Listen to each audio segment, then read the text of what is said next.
Today I'm going to be reading an extract from the lovely Monica Fairview's latest novel, Mr. Darcy's Challenge. This is part 2 of her release, which was released a couple of months ago, Mr. Darcy's Pledge, and I'm really looking forward to reading the second half because the first half was just brilliant. For those of you who have been waiting to read the book in full and have not read part 1, just so you're not completely lost in this chapter I'm going to be reading, in the previous novel, Mr. Darcy's Pledge, Darcy decides to make a list of accomplishments to help him be rational about his choice of wife. Rational choice rather than love is his guiding principle. However, now that he has seen Lizzie again at Longbourn, he tears up the list and tosses it behind him as he rides to London to rescue Lydia. On the way, it occurs to him that perhaps it would not be wise to leave the list in the grounds of Longbourn, where Lizzie might just find it. Unfortunately, by the time he rides back, it is too late. Elizabeth is in the process of picking up the pieces. Chapter 2. The situation was exactly as Darcy had feared.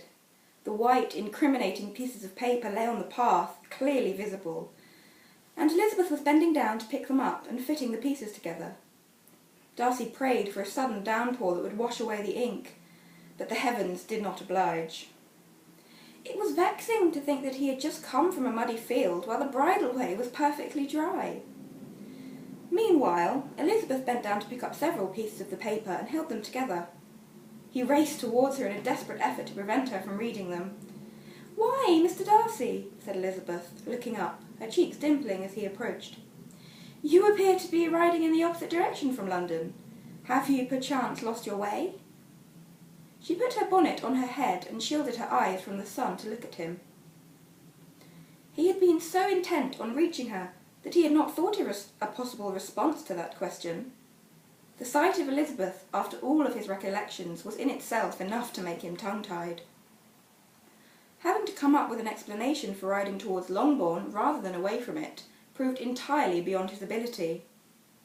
He tried to sort out his jumbled thoughts, but his mind refused to assist him. He said.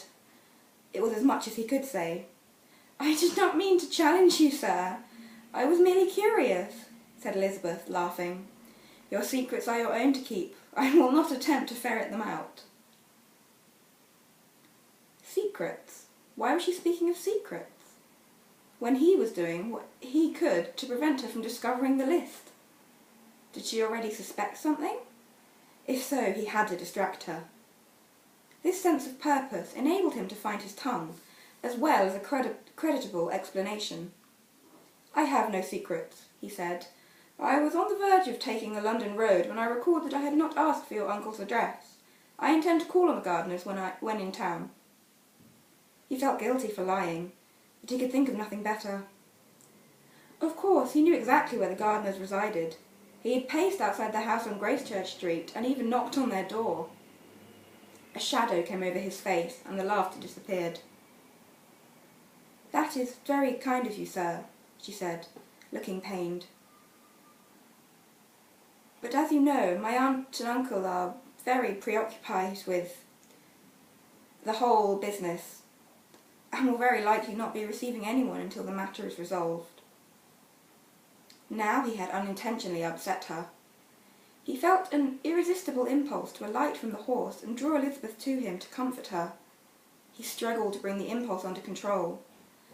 "I am much obliged to you, sir," said Elizabeth, bending down once again to pick up the bits of paper. "However, I cannot write the address for you. We have plenty of paper, it seems, but no quill." She took up one of the larger pieces and peered at the handwriting. "I wonder what such fine paper is doing here." Flustered, Darcy sought desperately for a way to distract her from reading what he had written. "I need to be on my way," he said abruptly. "I cannot delay any further. If you will ride with me, we could go back to the house where we could obtain one." The moment he said it, he wished it unsaid. Had he really suggested taking her up in front of him? The prospect of having her so close put him in agony of anticipation. He waited tensely, hoping she would say yes.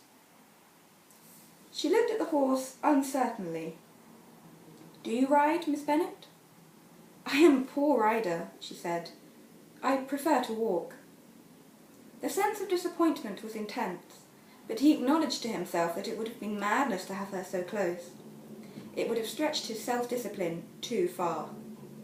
"Then I shall walk with you," he said, sliding down from the saddle. "I see you have already been walking," she remarked with a smile, indicating his mud-splattered boots. Darcy hoped she would not wonder why he had been walking about instead of riding off to London. "I found the lavender fields irresistible." "Did you indeed?" she asked, looking pleased. "They are my favourite place to visit. I have a particular tree that I like to go to. I often sit with my back against the tree trunk and read, while the bees drone on around me and the delicious scent fills my head.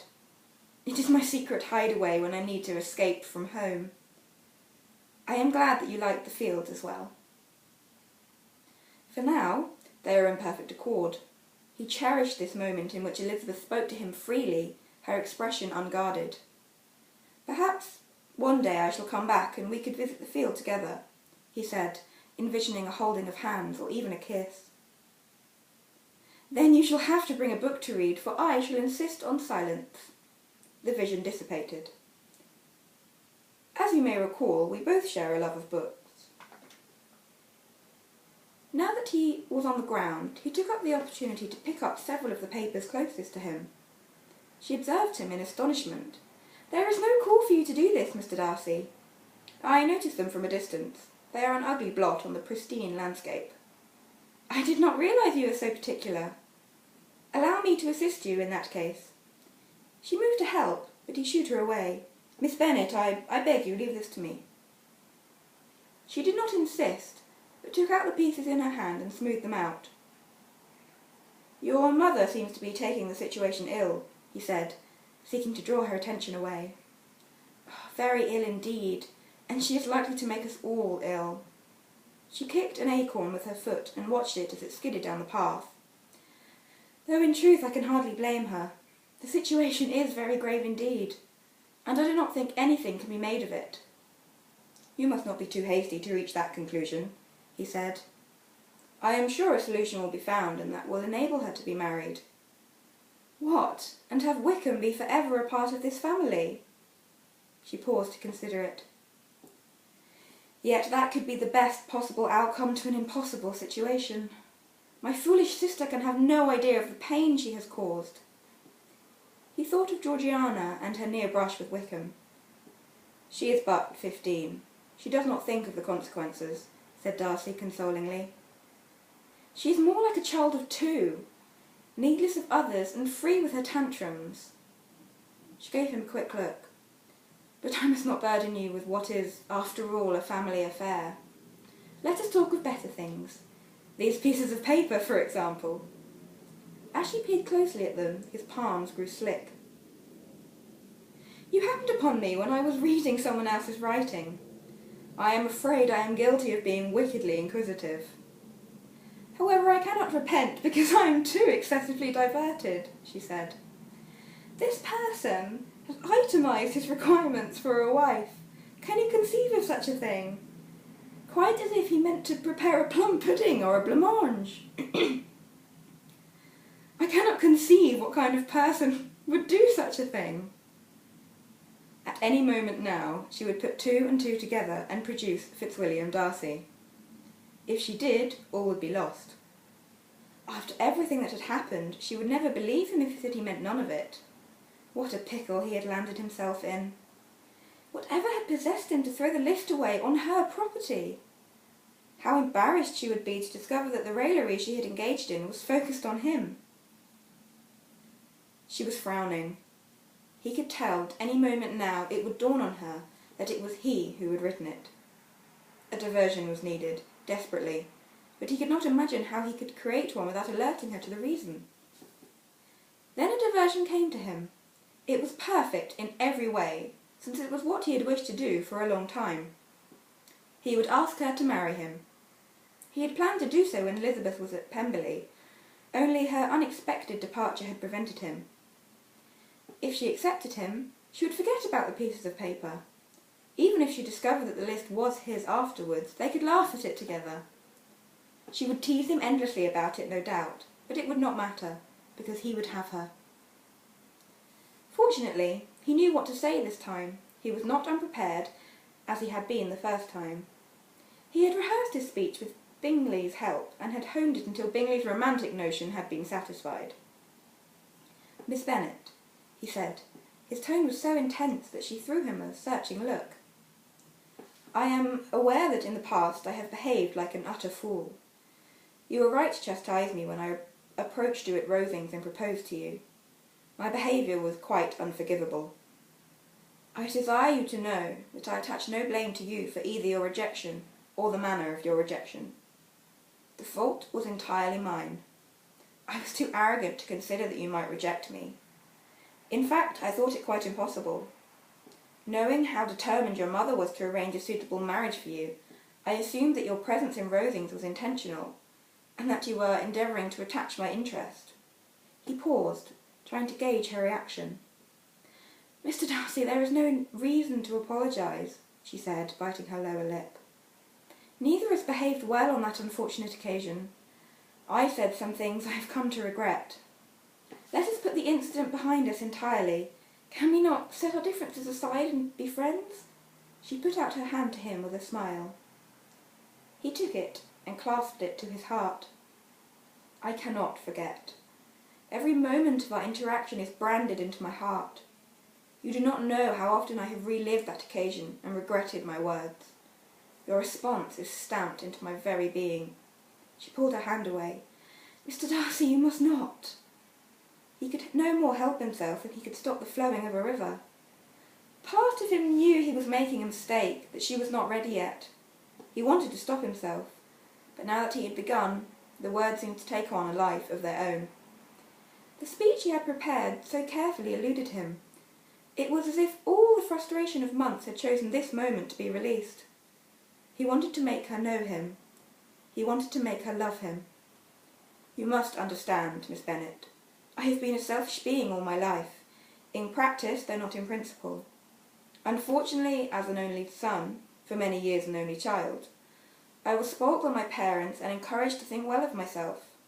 I have believed in my inherent superiority for many years. There was nothing to keep my high opinion of myself in check. You have met the Earl and his wife, you have met Lady Catherine. I was reared to be like them. I believed that my status in society entitled me to arrogance, and my view of the world was defined by that status.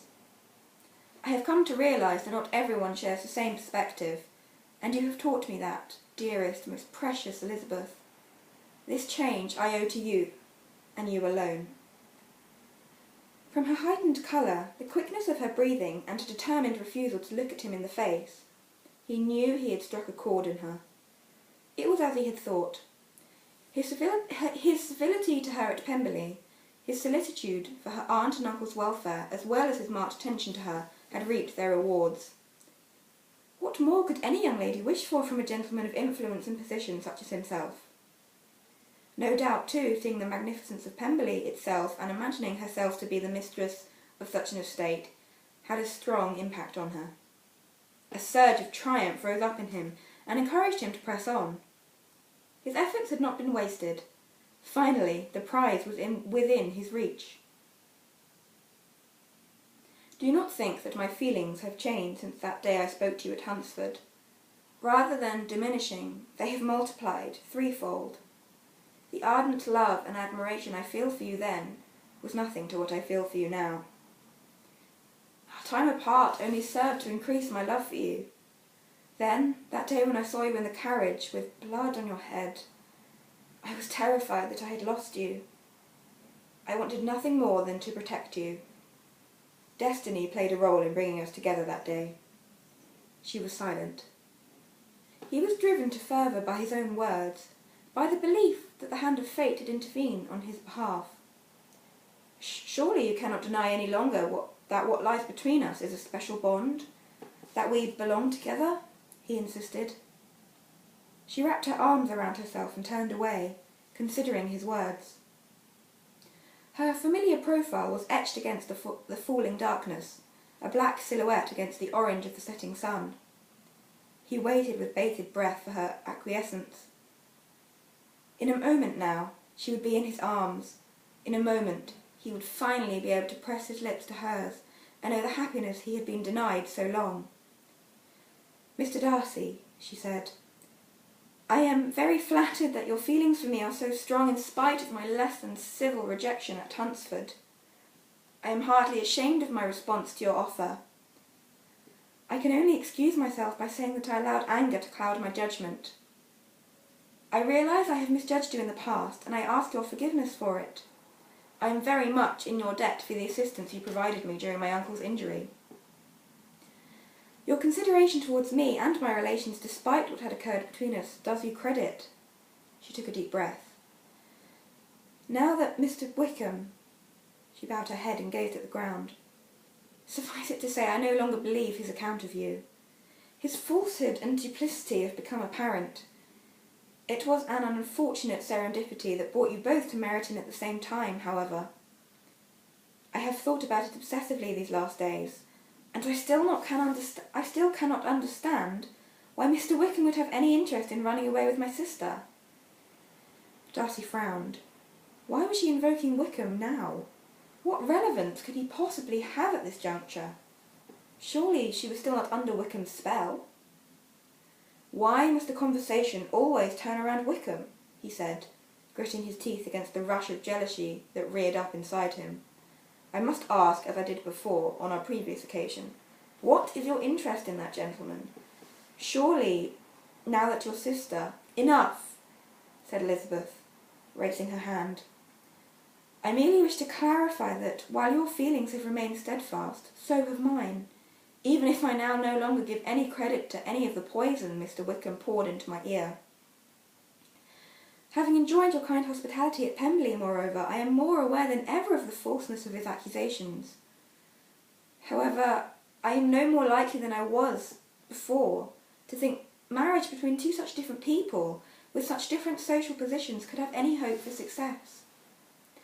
If anything, the insulting behaviour of your aunt, who insisted on offering me a position as her companion, confirmed to me the absurdity of thinking that I could live in such exalted circles as you are accustomed to.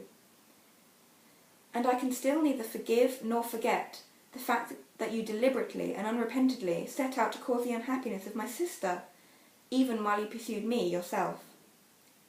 Darcy had been smouldering ever since Elizabeth had first mentioned Wickham. Now he could scarcely see straight. Was she turning him down? Even after he had told her that he had changed, that he no longer saw things the same way? Even when he had made such a particular effort to prove amiable to her, and had condescended to be nice to the gardeners despite their background in trade? "Besides," said Elizabeth, "it seems to me there is a lack of sensibility in renewing your attentions to me when you know our family is in a high state of anxiety about my sister." Darcy felt the sting of the accusation, felt the injustice of it. Did she not see that what she termed lack of sensibility was in fact concern for her welfare? How was he to be blamed for loving her to distraction? For months now, he had stood accused of wrongdoing only because he had expressed the depth of his feelings. A leaden anger settled inside him, heavy and aching, squeezing out his fervour. "I see you are still determined to think ill of me," said Darcy coldly. "However, perhaps you should consider things another way. Your family has been disgraced, your chances of a desirable suitor all but destroyed. It is unlikely that Wickham will marry your sister. Your situation in the world, since I offered for you my affection last time, has significantly declined. Your future is bleak indeed. With no brother and no wealthy relative to support you, your only possibility when your father dies is to find a genteel occupation. While you take great exception to my aunt's offer of employment, it would in fact be extremely desirable for you to accept such a position, provided my aunt would still be willing to extend it when she hears of your family situation." "No more," said Elizabeth, bringing her hand to her face to cover it. "Do you not think I do not know that?" The cold anger that had seized him did not abate. "Yet you are contemptuous of my aunt. You say I lack sensibility. You accuse me of pride? It is you who are full of pride. You who refuse to acknowledge the reality of your situation. You who think that somehow you possess the moral high ground. On what do you base this? I have come to you in supplication and offered to save you from such a situation. It is within my means to save your whole family from penury and to rescue your sisters from living out their lives in neglect and dishonour. Yet you are too proud to accept. Why, I ask you? I have a great deal to offer you, including my love. What do you have to offer me? Elizabeth brought down her hands to stare at him. Nothing, he said, his pain pouring from him. Nothing but a sharp tongue, a propensity to laughter, and a pretty face. Oh, and perhaps I should mention that the papers you now hold in your hand are mine. That was my list for a bride. I had hoped I would have no need for it, but it appears I have no choice. Elizabeth blushed bright red. He felt a strong sense of satisfaction at causing her embarrassment. Let her think about it for a while.